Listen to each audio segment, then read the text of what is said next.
course, calculators can give you a starting point, but they're not giving you your starting point. And the issue is, if you're getting different results every time, how are you going to know which one is best? That's, about 500 calories more than MyFitnessPal gave me. So that's a very, very different output. So 93 grams of protein is not enough. I think I'd be very, very sore. So if we don't use calculators, what do we use? You are going to do what I call the testing phase, where you track 3 key things.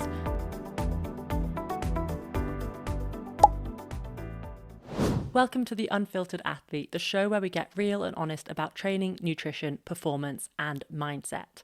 I'm Georgia Radley, athlete, nutritionist, coach, and now the host of the Unfiltered Athlete podcast. I'm here to help you fuel smarter, train harder, and actually enjoy the process. Join me as I share practical advice, science-backed strategies, and all the things I learned and got wrong along my journey from starting the gym as a complete beginner to competing internationally in 2 different sports. If you've been following along the last 2 episodes about how to track without losing your mind, you'll know that mindset comes first, because if your relationship with tracking isn't healthy, then none of the practical strategies will stick.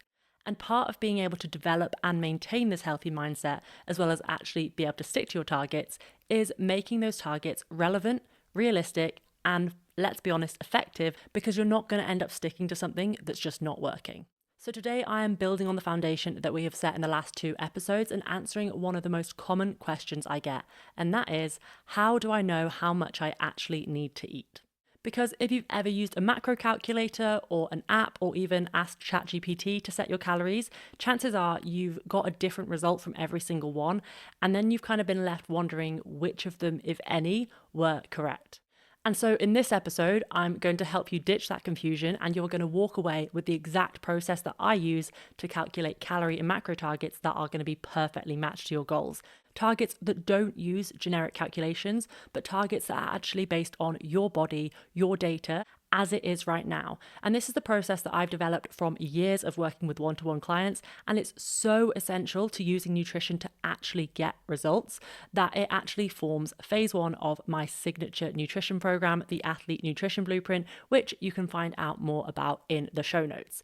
But first, let's break down exactly why the numbers that you'll get from calculators vary so much, so that we can understand why your best bet is to ditch them altogether and instead learn how to take what your body can tell you directly and use that to set your targets. So of course, I talked a lot in part 1 of how to track macros without losing your mind about how setting realistic targets is essential. But before we can actually do that, let's look at what usually goes wrong when people decide to start tracking. Usually we think, I need a target to aim for, so we get one from an app or a calculator, or more recently, ChatGPT. And to demonstrate this, I'm actually going to plug my own stats into a few different places, and I'm going to see what it comes up with. So let's start with MyFitnessPal, which is actually what I started with many, many years ago. And I remember at the time it gave me 1,200 calories, which I think was like just the default baseline for anyone who wanted to lose weight. So let's see what it comes up with now. I hope it does a better job. Screen record. Okay, so if I go into MyFitnessPal and I'm going to go on goals, that's literally giving me my weight from 2012, my starting weight. And my current weight, if I put that in as 79 kilos, and my goal weight 77, let's say I want to lose 0.5 kilos per week, which would be about a pound per week, and my activity level is active. And I'm putting active rather than very active because we tend to kind of talk about activity levels, we think about training, but actually a bigger component of our activity levels is going to be how much activity we're doing throughout the day. Because if you're training for an hour versus like 90 minutes, that's actually not necessarily going to be as significant an increase, that extra 30 minutes of activity, than having like a desk job versus having a physically demanding job. So I tend to err on the side of lower with my activity levels, but let's see what it's given me. 2,150 calories, and it's given me 270 grams of carbs, 108 grams of protein, and 72 grams of fat. So the biggest one here is that protein is way too low, but also calories are too low for me.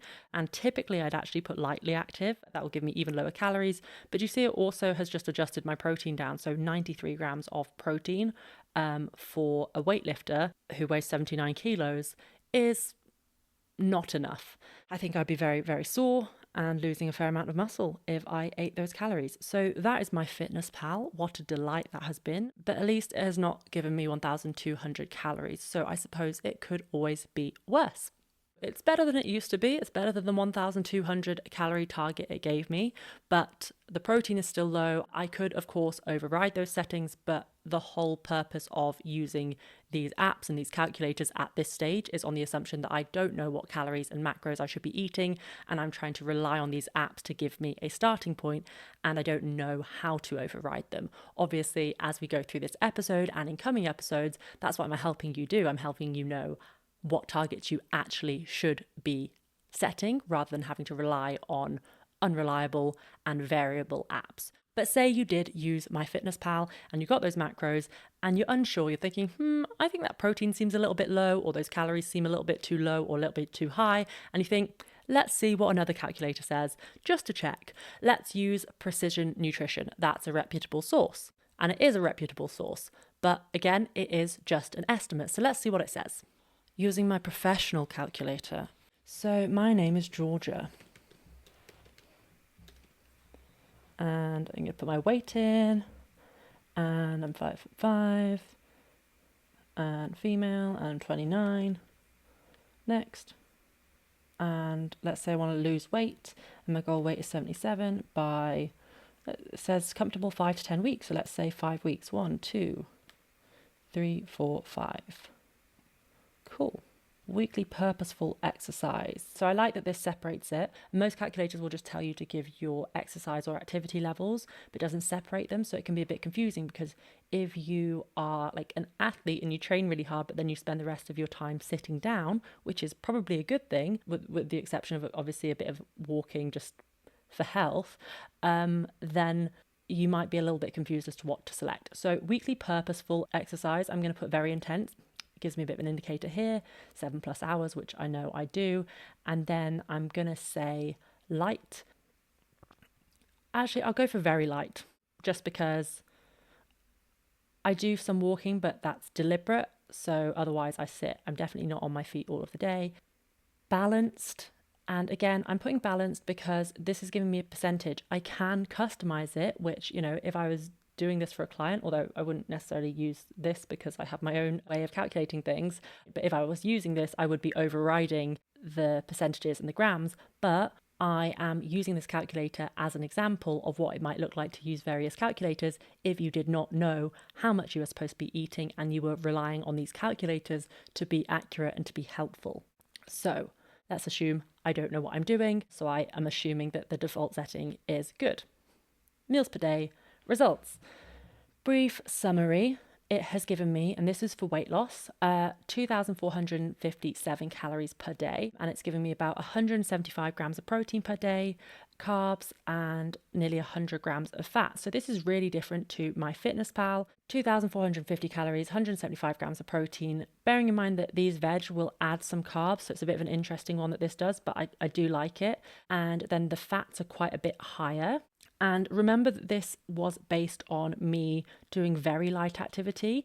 And, given that I do maybe 8,000 steps a day, it wouldn't be unreasonable to put in that I do light activity. And then same settings, and what is it going to give me? It's going to give me an extra 150 calories a day, which isn't huge, but given that it's putting my maintenance here and 2,600 here, that's, about 500 calories more than MyFitnessPal gave me, give or take. So that's a very, very different output. But interestingly, when I have put in that higher activity level, it's given me an extra 17 grams of protein, which comes from the fact that it's doing protein off a percentage of overall calories rather than doing it based on like my body weight, my body size, and my actual protein needs. So that's something I'm actually going to be covering next week. But for now, just noting down what that has given me.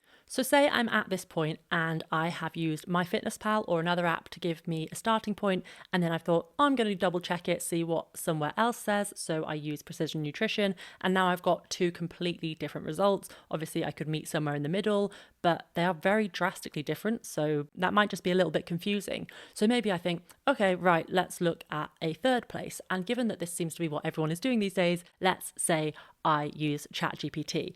And this is an interesting one. I feel like everyone's suddenly talking about using ChatGPT as their coach. And I think this applies to all areas of life, but ChatGPT, it can be really helpful if you know what it doesn't know, or if you know when and how to correct it. So if I'm creating something and I know what is and isn't correct, then I know when I need to correct ChatGPT. But if you don't know when it's incorrect, then you are trusting it and it can spit out a load of bullshit. So I'm not saying that ChatGPT is just a bad idea, full stop, but I do want to point out that it's going to be highly, highly dependent on what prompt you give it. So actually, the more knowledgeable you are, the more likely you're going to be able to give it a good prompt.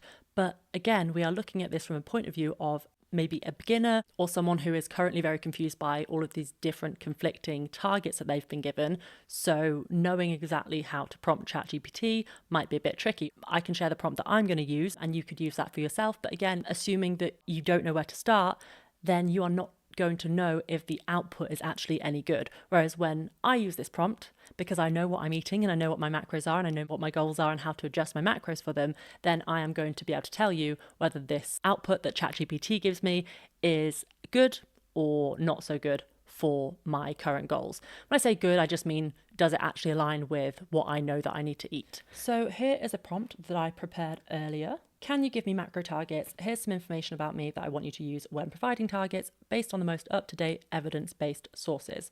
I'm a weightlifting athlete, I'm 29 and I've been training for 11 years, 9 years doing CrossFit and then the last 2 years doing Olympic lifting. And I just thought this would be interesting to include because obviously the other calculators don't give you the scope to include as much background information, which I'll come on to later in this episode as to why that's important.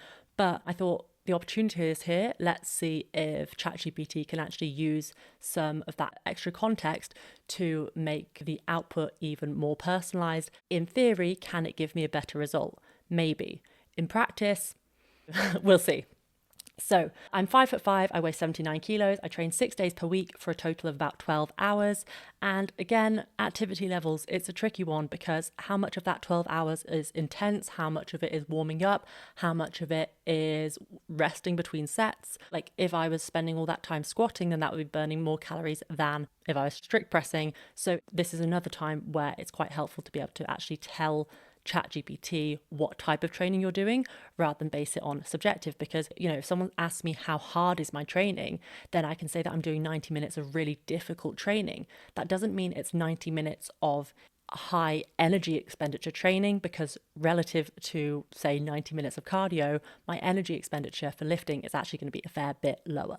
So when we're looking at energy levels in the context of targets, we want to be thinking about energy expenditure, which is going to be approximate, but just something to bear in mind. So most of this consists of relatively low rep, high weight sets across snatch, clean and jerk, squat and pull variations, with some additional accessory strength work making up a small proportion of my training time.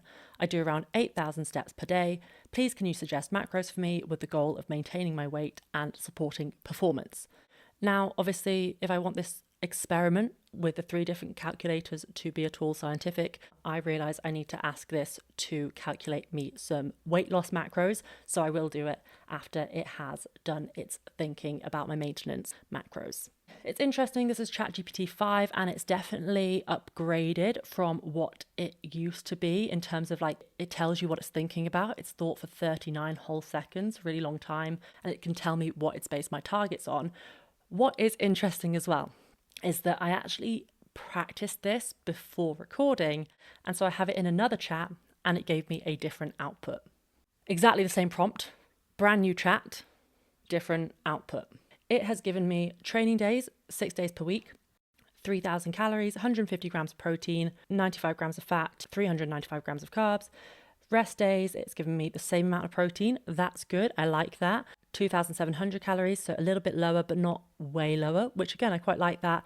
300 grams of carbs, so it has reduced my carbs, and fats are just 5 grams higher, which again, I like that. It's either the same or slightly higher with fats on rest days, and the drop in calories has come from carbs. So there are certain things that ChatGPT has done here that I do like, and I think that's largely coming from prompts. And then it has also given me these sources for where it's got those suggestions from, which is another Nice thing that it does. It's also given me some recommendations for actually how to distribute this, and it's given me a weekly average, which is nice, and also how to potentially adjust. What it hasn't accounted for though is the fact that my training days are very variable. So actually some days I train twice a day and some days I have one session, and actually my Thursday session right now is just a really short, almost an active recovery session, which obviously I could prompt it with that, but it would be nice to see it asking me those questions given that it has gone into all of this detail. So just another thing to kind of point out that if you don't feed it the detail, it will not know, and that can massively skew the output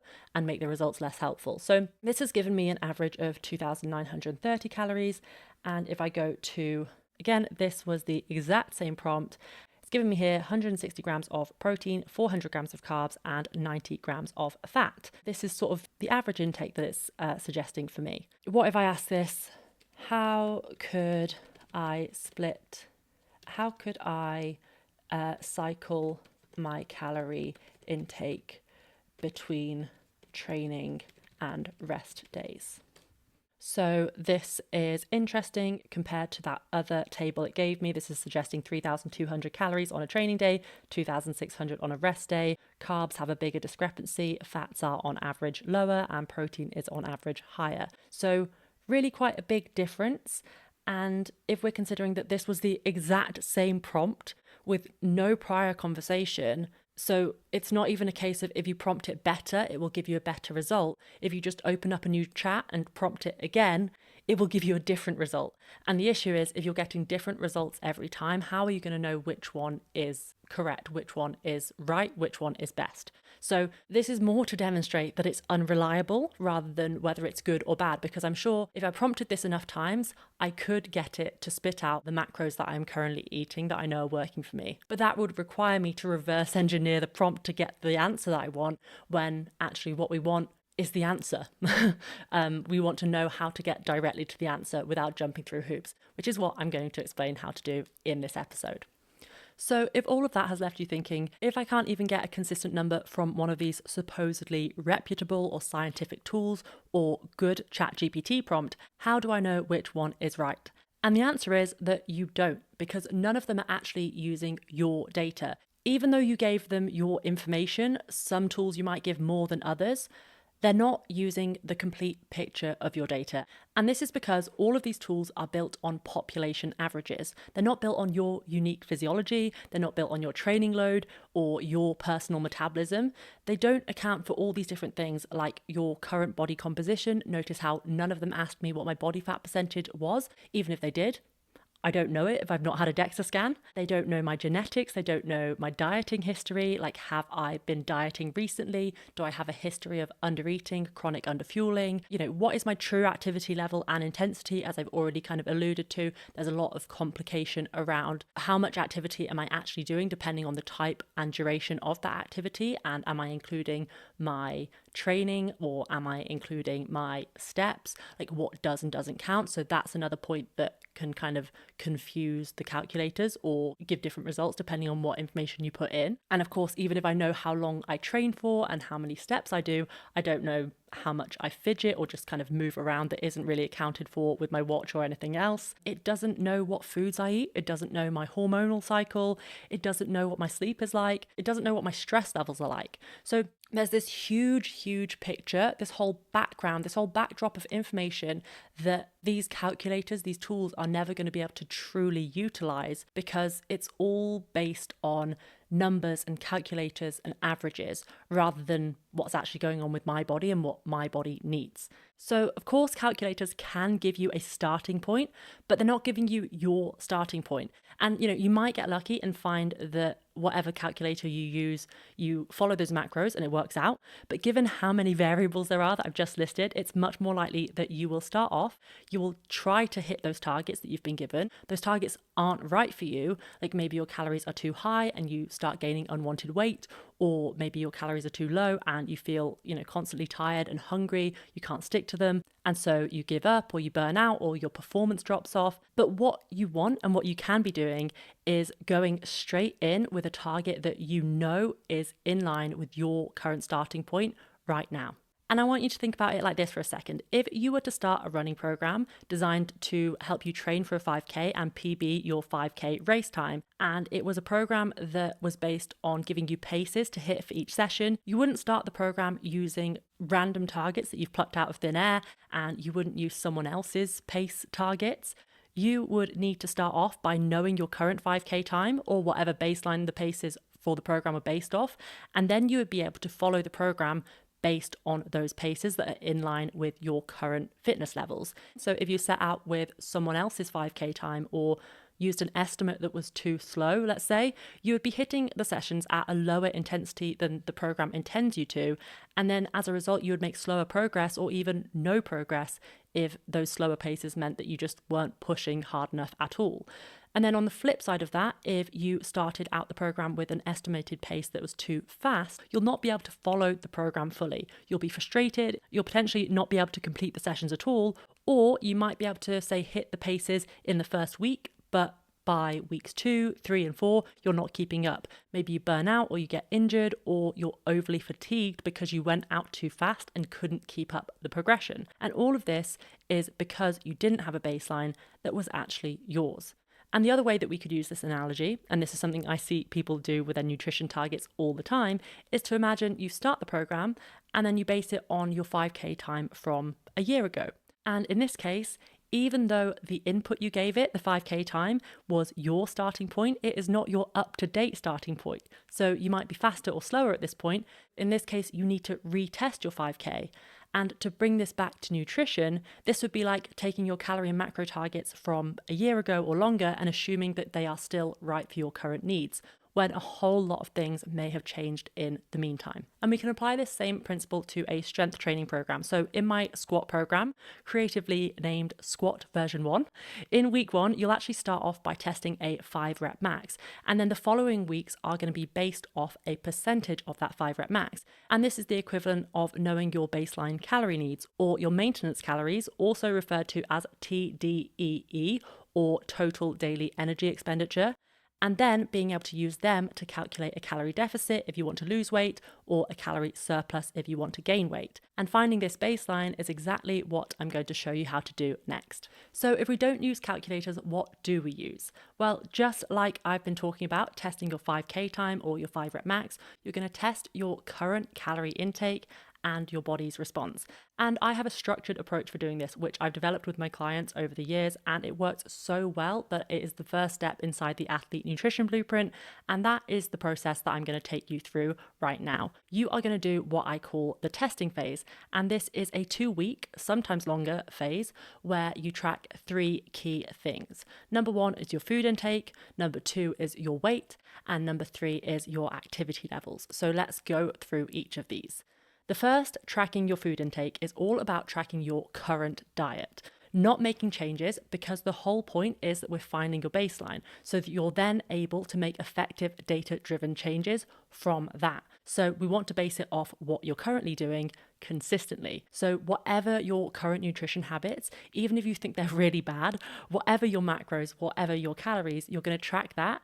And if you haven't already, you're going to go back to episodes 2 and 3. They will help you track consistently, accurately, and with the right mindset so that this step actually works and serves you and sets you up long term. So that is tracking your food intake. The second one I said was tracking your weight. You're actually going to track your daily weight, which might sound a little bit controversial. So you're not tracking your weight at the start and the end of the 2-week phase. You're not tracking your weight on a few random days where you feel like it, but you are tracking it every single morning, keeping your routine as consistent as possible. You're going to wake up, you're going to go to the bathroom, you are going to weigh yourself undressed. So you are keeping as many variables controlled as you can. And whilst you might think, but I don't want to be obsessing over my weight, and absolutely obsessing over your weight is not something that I want you to be doing, that is exactly why we are doing it. Because instead of using like a single weekly weigh-in as your measure of success as to whether you've had a good week or a bad week, you're starting the whole process with a view to actually seeing your weight as just data, and data that will naturally fluctuate up and down. You wouldn't expect your training performance to be the same day in, day out. You wouldn't expect to be able to hit your PB 5K or 5 rep max every single day. But over time, you would develop a better picture of your performance trends by looking at all of your training sessions, not just basing whether you think you've progressed off like one session per week, right? So you want to be looking at the big picture, not single snapshots. And this is really important. Expect fluctuations, get used to them, and continue to eat and track and do whatever exercise you normally do without changing anything. It's all about collecting data. And you're going to hear me saying that a lot. And I'm sorry if it sounds repetitive, but I'm also not, because it's so important. You are doing an experiment on yourself. You're being a scientist, and scientists collect data. If you want it to be measurable, if you want it to be controlled, if you want it to be accurate and precise and effective, you need to be collecting as much data as possible, and you need to be collecting it well, which is why it's important that you do it under the same conditions. You're not weighing yourself clothed one morning, before going to the toilet one morning, after the next morning. We're trying to control the variables. And then at the end of the 2 weeks, you will have 14 daily weights, and I will come on to what you're going to do with those in just a moment. And the third thing that you are measuring and tracking in the testing phase is your activity levels.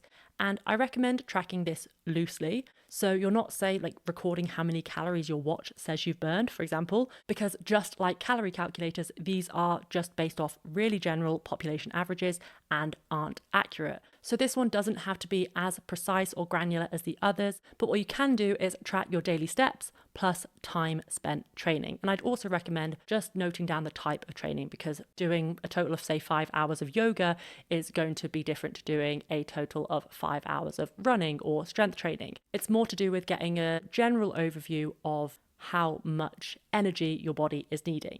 And it doesn't have to be precise, but it can be helpful for the purpose of comparing it with your weight trends over the 2-week testing phase, but also really important to be aware of down the line when you're using that testing data to actually set targets and maybe adjust them as you progress. You need to know your baseline activity levels, because if you increase or decrease your activity, your energy, aka your calorie needs, will change too. So that is the testing phase. You've tracked your calorie and macro intake using an app like MyFitnessPal or similar for 2 weeks, and you've tracked your weight and activity levels alongside that. Now it is time to use this to figure out what your maintenance calories are, and that is the amount you need to eat daily to maintain your weight, also known as your TDEE, or total daily energy expenditure. And to do this, the first step is to calculate your average calorie intake across the 2-week period. Add up your daily intake and divide it by 14, or look at your weekly average, which is usually calculated for you within your tracking app. Now you know what your intake was during your tracking phase. This is where we're going to use those daily weights that you've collected to see what effect that average calorie intake had on your weight. And specifically, you're going to use averages again. You're going to calculate your average weight each week. So you'll have a week 1 average weight and a week 2 average weight. I will mention here, though, that if you have had a menstrual cycle or something else that significantly impacts your weight that you think might be skewing the data during your 2-week testing phase, you might want to do another week of tracking and calculate your week 3 average weight too, and even a 4th week if you really want to. I've had people do that with great success too. But let's say we've done the standard 2-week testing phase. We're going to look at week 1 and week 2 and compare the averages. If they are the same within a small percentage of each other, then you've been at maintenance during those 2 weeks. So that average calorie intake that you calculated is approximately your baseline, your maintenance, or your TDEE. Now, if your weight from week 1 to week 2 decreased, especially by more than 0.5% of your body weight from week 1 to week 2, then it's likely that you've been in a calorie deficit. Obviously, fluctuations do come into play, and if you're not sure, you can also look at your highest weight and your lowest weight from each week, and if they are both trending down, this supports the assumption that you're in a deficit. And if you were to continue to eat the number of calories you'd been eating during that testing phase, then you will continue to lose weight up until a certain point where that will plateau. On the flip side, if your average weight increased, especially by more than 0.5% again, then it's likely that you've been in a calorie surplus. And again, you can look at whether your highest and lowest weights from week 1 and week 2 have also increased, as this would further suggest that you have indeed been in a surplus. And just like with the deficit, if you continue to eat the number of calories that you'd been eating during your testing phase, then you'll continue to gain weight up until a point where that weight gain plateaus. And just to reiterate, if your menstrual cycle or sleep or stress were all over the place during that testing phase, maybe your eating habits were really inconsistent, and this might have caused some major weight fluctuations, then I would absolutely recommend that you extend that testing phase to another week or two, and you'll start to see a slightly more clear picture of the data. Because the more data points you have, the more those fluctuations start to kind of even out, and you'll start to see what direction things are trending in. But let's assume that you've tested, you've analysed your data, and your weight trends are telling you that your average calorie intake from your testing phase is either maintenance, a deficit, or a surplus. Now, the next step is to fine-tune your intake. And to do this, I strongly recommend that you actually spend some time at maintenance, even if you want to do a muscle gain or a fat loss phase in the future, and especially if you've recently tried to lose weight, because you don't want to be constantly trying to cut your intake. And you also might even be able to increase your baseline with a reverse diet, making it easier to lose weight further down the line. And if you want me to do an episode on that, please let me know in the comments. So if your testing indicates your intake over that time was maintenance, you're going to aim to eat at maintenance for another couple of weeks at least, tracking your food and your weight as you have been. And if you find it goes up or down, then you can follow the steps I'm about to give you for if your weight increased or decreased during that initial testing phase. So even if you think you were at maintenance, you are still going to kind of test the theory that you're at maintenance by continuing with eating that calorie average. Now, if your weight decreased, you're going to take your average daily calorie intake from your testing phase and add 100 to 200 calories and eat at that level for another week. For example, if you were eating an average of 2,000 calories per day in your testing phase, you will eat between 2,100 to 2,200 per day for a week, and you're going to continue to track your weight. And if your weight continues to decrease, then you are going to repeat this process, possibly like in smaller amounts, so like 50 to 100 calories, as your weight loss starts to slow down until your average weight stabilizes. And this is the point at which you found your maintenance calorie intake, your TDEE, or your baseline. So really simple, your weight's decreasing, you're gradually bumping your calorie intake up until it stops decreasing and it stabilizes. And if your weight increased during your testing phase, you will do the opposite, decreasing your daily calories slightly and assessing each week, again using your weekly average weights and your weekly average intake until your weight is stable at maintenance. And this testing phase has now given you your maintenance calories. And this is going to be the most effective, accurate, and helpful way to actually know what your body's energy needs are, because you've literally used the information that your own body has given you, not like a rough estimate based on population averages from a calculator. And I know that this whole process might feel slower than grabbing some generic targets off ChatGPT or one of the other calculators and then trying to follow them. But once you've actually gone through the process of getting those targets, trying to follow them, failing, or maybe being able to follow them, but then not actually getting the results that you want, and then you're kind of back at square one, that whole process of trying, failing, starting again, I promise you, is going to have been a lot slower than if you just follow the process that I've outlined here, which is a direct route to the correct targets for you. But I also want to add that the benefits of this approach go beyond the fact that your calorie needs are going to be spot on. You're also going to have helpful insights on your current nutrition habits, which means you'll be much more able to identify where to focus your efforts when it comes to making changes. So you want to be looking at things like, is your calorie intake consistent day to day, or is it very up and down across the week? Because for consistent energy levels and to regulate appetite and to support your performance and recovery, you want to be eating fairly similar amounts from day to day, with any fluctuations being either pretty small or deliberately well aligned with your training. So for example, eating more on harder training days and a little bit less on rest days. And of course, I've talked a lot in this episode about calories because that is your total energy intake and that's what's going to determine weight changes, but your macros also matter.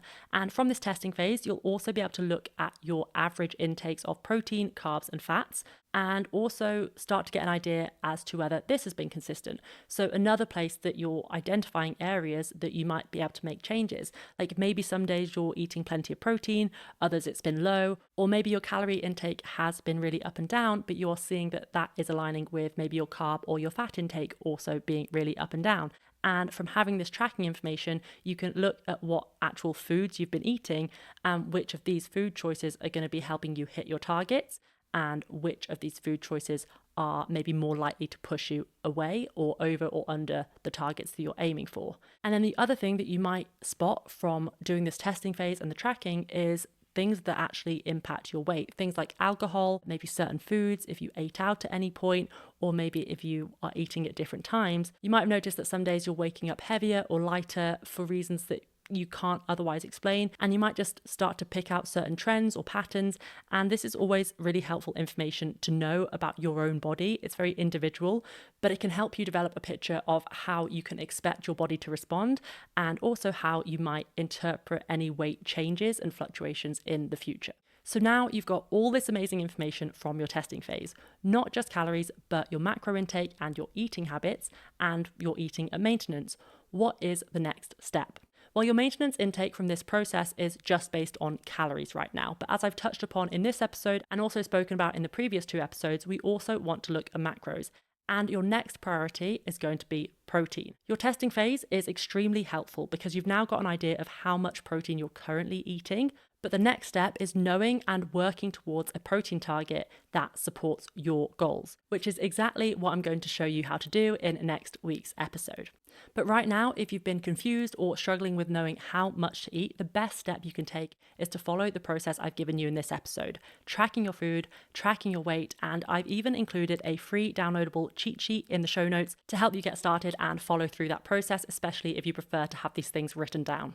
And of course, if you want to remove any guesswork at all and have me set your nutrition targets for you based on your testing phase, that is exactly what you'll get from phase 1 of the Athlete Nutrition Blueprint. And you can get started with that immediately. I've linked it in the show notes. And the current introductory price is still available for a very limited time now. It's just over a week as a heads up. So now really is the best time to join. And I've even included a pay in 3 option of 3 monthly installments of £99 to make things even more affordable for you. So if that sounds like it might be something that's up your street, then please do check that out. And I want you to let me know as well in the comments if you are watching on YouTube or via DMs or email, which I will also link below, how you get on with this process. And also make sure you subscribe so that you don't miss next week's episode, where I'm going to take you through everything you need to know to get started with nailing your protein intake. And please, please, please don't forget to share this episode with anyone in your life who you think will find it helpful. Make sure you share it and tag me on socials, leave a rating and a review wherever you're listening. It all just really helps me to grow this podcast and reach more people and help more people. And speaking of helping, make sure you get your free custom train report. It's basically your personalized roadmap to results from me. All you need to do is take my free 2-minute quiz, which covers everything from nutrition to training to mindset and pinpoints what's holding you back and slowing your progress right now, and then gives you actionable steps to fix it. Head to the show notes for that. It's called the Train Assessment and it is completely free. As always, thank you so much for listening all the way to the end of this episode of The Unfiltered Athlete, and I can't wait to see you next week.